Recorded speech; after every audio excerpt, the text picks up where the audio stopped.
தமிழ் சினிமால mostly heroines நம்ம lower கேர்ள்ஸா பார்த்திருக்கோம். ஆர்எல்ஸ் ஒரு புரோட்டகனிஸ்ட் ரோல்லயும் பார்த்திருக்கோம். தெலுங்கு சினிமால மோஸ்ட்லி கிளாமரஸ். இதுல எந்த இண்டஸ்ட்ரி உமனை அப்ஜெக்டிஃபை பண்ணல இது வரைக்கும் அப்படின்னா எந்த இண்டஸ்ட்ரியுமே கிடையாது. எல்லா இண்டஸ்ட்ரியும் இது வரைக்கும் உமனை அப்ஜெக்டிஃபை தான் பண்ணிருக்கு. But things are changing now. நான் பார்த்த தெலுங்கு சினிமாஸ் வரைக்கும் இது வரைக்கும் அதிகமா உமனை கிளாமரஸ் ரோலுக்கு மட்டும் தான் யூஸ் பண்ணிருக்காங்க. பட் இந்த படம் மா இன்டி பங்காரம் சமந்தா ட்ரெய்லர் பாத்துட்டீங்களா? என்ன ஸ்டைல் ஹேண்டில் பண்றாங்கன்னு ஆல்ரெடி டீசர்ல ரிவீல் பண்ணிட்டாங்க. பட் ட்ரெய்லர் பார்க்கும்போது இன்னும் அது ஸ்ட்ராங்கா ரெஜிஸ்டர் பண்ணிருக்காங்க. ஏன்னா சும்மா சொல்லக்கூடாது, ஜாக்கி சான் ரேஞ்சுக்கு மேடம் அடிச்சு துவைக்கிறாங்க ரவுடிஸ்லாம். ஹீரோஸ் பண்ற ஃபைட்ஸ் விட பயங்கரமா பண்ணிருக்காங்க. இப்போ நம்ம கோலிவுட் சைடு வரலாம். இது வரைக்கும் விமென்ஸ்ல ஃபைட் ஓரியன்டட்னா விஜயசாந்தி ஃபைட்ஸ் பாத்திருக்கேன்னு அந்த காலத்துல இருந்து எல்லாரும் சொல்லியிருக்காங்க. நம்மளும் பார்த்திருக்கோம். அதுக்கப்புறமா எங்கேயும் நம்ம இண்டஸ்ட்ரியில ஒரு விமன் புரோட்டகானிஸ்ட் ஒரு ஆக்ஷன் சீக்வன்ஸை நம்ம அக்செப்ட் பண்ணவே இல்லை. எக்ஸப்ட் விக்ரம்ல டீனாவோட ஃபைட்டை பார்த்ததுக்கு அப்புறம் எல்லாமே வாயை பொழந்து பார்த்தாங்க. பிகாஸ் அந்த ஒரு பர்டிகுலர் சீன், ஏஜென்ட் டீனா சீன் வந்து கொடுத்த இம்பாக்ட் படத்தை இன்னொரு லெவலுக்கு எலிவேட் பண்ணுச்சு. ஆடியன்ஸ் கொண்டாடினாங்க.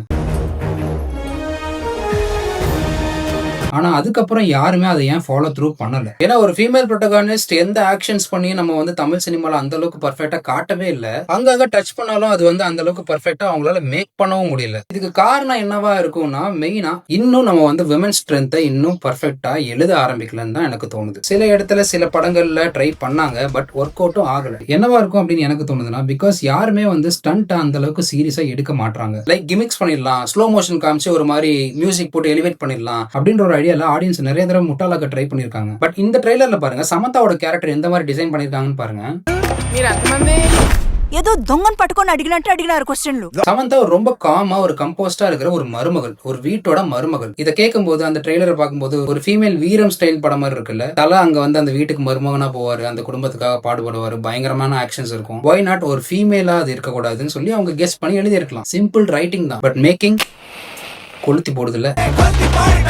இன்ஃபேக்ட் என்டையர் ட்ரெய்லர்ல அவங்க சாரீஸ்ல தான் இருக்காங்க. ஆக்ஷன்ஸும் சாரீஸ்ல தான் பண்ணிருக்காங்க. ஆனா ஆக்வர்டா ஏதாவது ஒரு இடத்துல இருக்கா அப்படின்னா எந்த இடத்துலயும் இல்ல. கண்டிப்பா இந்த டீமை நம்ம பாராட்டி ஆகணும். பர்டிகுலரா சமந்தாவை நம்ம ரொம்ப பாராட்டி ஆகணும். ஏன்னா she really strain for each and every scene. ஒரிஜினலா இறங்கி அவங்க வந்து ஒவ்வொரு சீனையும் பர்ஃபார்ம் பண்ணிருக்காங்க, ஒவ்வொரு ஸ்டண்ட்டையும் பர்ஃபார்ம் பண்ணிருக்காங்க. அஃப்கோர்ஸ் மேபி டூப் யூஸ் பண்ணிருக்கலாம், பட் எந்த இடத்துலயும் அது நமக்கு தெரியல. இன்னும் படத்துல என்னென்ன சர்ப்ரைஸ் இருக்குன்னு தெரியல. பிகாஸ் இந்த கேரக்டர் வந்து சமந்தாவோட கேரக்டரை இன்னும் ఎలివేట్ பண்ணுது. మరి పాత లైఫ్ గురించి మీ ఫ్యామిలీకి చెప్పే ఉంటావు కదా. உன்னோட பாஸ்ட் லைஃப் உன் ஃபேமிலிட்ட சொல்லிட்டியா அப்படின்னு கேக்குறாங்க. சோ ஒரு ஒரிஜினல் லியோ ஸ்டைல்ல இங்க சமந்தாக்கு ஒரு பயங்கரமான பிளாஷ்பேக்கும் இருக்க போகுது. மேபி அதுல இன்னும் வெஸ்டர்ன் காஸ்டியூம்ல வேற லெவல் ஆக்ஷன் இருக்கலாம். இந்த ட்ரெய்லரை பார்த்த உடனே எனக்கு நயன்தாரா வச்சு ஒரு ஆக்ஷன் டீசர் வந்துச்சு, என்னன்னு போய் பார்க்கலாம் அப்படின்னு போய் பார்த்தேன். ராக்காயி டீசர் ஞாபகம் இருக்கா உங்களுக்கு? 1 year பேக் வந்து வந்துச்சு. அப்ப பார்க்கும்போது லியோ ப்ரோமோ ஸ்டைல்ல ஒரு மாதிரி பண்ணிருந்தாங்க, நல்லா இருந்த மாதிரி தான் இருந்துச்சு. ஆனா இப்ப பார்க்கும்போது அப்ரப்டா தெரியுது, ரொம்ப ஆக்வர்டா இருக்கு. ஏன்னா நயன்தாரா நல்லா ஸ்ட்ரகிள் பண்றாங்கன்னு தெரியுது. ஃபைட் சீக்வன்ஸ்ல அவங்களால ஒரு எனர்ஜெட்டிக்கான ஒரு கிக் கூட கொடுக்க முடியல. ஸ்லோ மோஷன்ல நல்லாவே தெரியுது. பட் மியூசிக் எலிவேட் பண்ணிருக்காங்க, சினிமாட்டோகிராஃபில எலிவேட் பண்றாங்க, லைட்டிங்ல வேற லெவல்ல கொண்டு வராங்க. அந்த படத்தை ரொம்ப வந்து கிரிட்டிசைஸ் பண்ண விரும்பல. பிகாஸ் இன்னும் நம்ம அடுத்த அப்டேட்ஸ் எதுவும் பார்க்கல. ஹோப்ஃபுல்லி இந்த படம் எல்லாம் வந்ததுக்கு அப்புறம் அந்த டீம் இதை கவனிக்கும், அவங்க அதெல்லாம் கரெக்ட் பண்ணுவாங்கன்னு நம்புறேன். பார்க்கலாம் ஹாலிவுட்லயே ஒரு நல்ல action oriented woman centric movie வருதான்னு. இவங்க இவ்வளவு பண்ணிருக்காங்கன்னா இதுக்கு முன்னாடி ஒரு சம்பவம் நடந்துச்சுல்ல, லோகா. ஒரு மாஸ் ஹீரோவா காட்டினதையும் தாண்டி ஒரு சூப்பர் ஹீரோவா வேற லெவல்ல பிரசன்ட் பண்ணிருந்தாங்க. லோகா வாஸ் கம்ப்ளீட்லி ஹாலிவுட் ஸ்டஃப். அந்த அளவுக்கு கல்யாண பிரியதர்ஷனோட லுக்ஸ், அவங்க காஸ்டியூம்ஸ், அவங்க ஆக்ஷன்ஸ், அவங்களோட கேரக்டரைசேஷன் இதெல்லாமே வந்து பார்த்து பார்த்து செதுக்கி எழுதியிருக்காங்க, அதை செதுக்கி எடுத்திருக்காங்க. ஸோ அந்த படத்தோட ரிசல்ட் எந்த மாதிரி பேசிச்சுன்னு உங்களுக்கு தெரியும், நீங்களும் அந்த படத்தை பார்த்துருப்பீங்க. ஸோ மலையாளம்ல ஆல்ரெடி ஒரு பயங்கர peak level woman oriented subject பண்ணிட்டாங்க. கிளிஷேவான கிளாமரஸ் ரோல காமிச்சிட்டு இருந்த டாலிவுட் இண்டஸ்ட்ரி ரொம்ப இதா சொல்லல, but it was a good sign. நான் நிறைய படம் தெலுங்குல பார்த்தது கிடையாது, ஏதாவது ஒரு படம் மிஸ் அவுட் பண்ணிருக்கலாம். பட் நான் பார்த்த வரைக்கும் தெலுங்கு இண்டஸ்ட்ரியில இப்போ இந்த கேரக்டர் டிசைன் வந்து ரொம்ப ஃப்ரெஷ்ஷா இருக்கு, நல்லா சேஞ்ச் ஆயிருக்கு. இது ஒரு பயங்கர இனிஷியேட்டிவா நான் ஃபீல் பண்றேன். சமந்தாக்கு ஒரு பயங்கரமான ஒரு படமா இதை பண்ணிருக்காங்கன்னு தோணுது.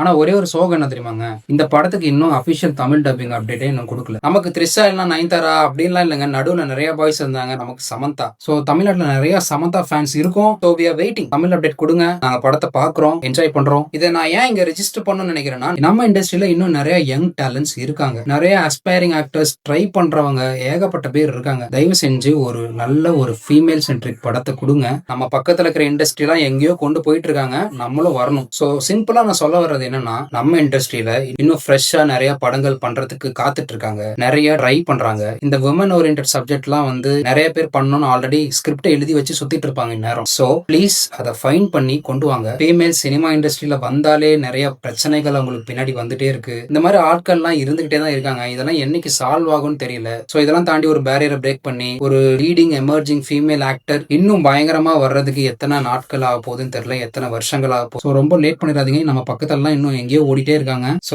ரெக்வெஸ்ட், யங் டேலண்ட்ஸ்க்கு வாய்ப்பு கொடுங்க.